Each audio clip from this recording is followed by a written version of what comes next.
తద్వారా పల్నాడు జిల్లా గురజాలలో ఎమ్మెల్యే ఎరపతినేని శ్రీనివాసులు పర్యటించారు. పలు అభివృద్ధి కార్యక్రమాలు ఆయన పాల్గొన్నారు. ఇక పట్టణంలోని రంగా సెంటర్ నందు నూతనంగా నిర్మాణం చేపట్టనున్న కాపు కమ్యూనిటీ హాల్ శంకుస్థాపన చేశారు.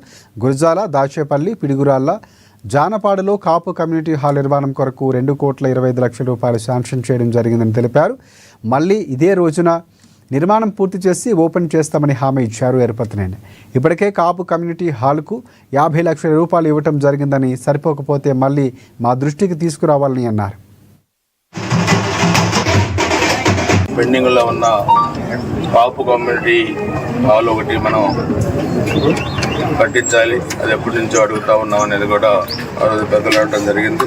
సో దానిలో భాగంగానే ఈరోజు మనం గురజాల్లో 50 లక్షల రూపాయలు ఈ కమ్యూనిటీ హాల్ కూడా మనం కేటాయించడం జరిగింది. అదేవిధంగా మనం చూస్తే ఈ గురజాల అభివృద్ధి 14-19 మధ్య అదొక గ్రామ పంచాయతీగా ఉన్న పరిస్థితి నుంచి ప్రధాన ఆధారాలన్నీ కూడా సిమెంట్ రోడ్లు 30 కోట్ల రూపాయలతో సిమెంట్ రోడ్లు వేయించడం, ఆర్టీఓ ఆఫీస్ కానీ, హాస్పిటల్ నిర్మాణం, ఐసిడిఎస్ ఆఫీస్, అగ్రికల్చర్ ఆఫీస్, అదేవిధంగా పంచాయతీరాజ్ గెస్ట్ హౌస్, అదేవిధంగా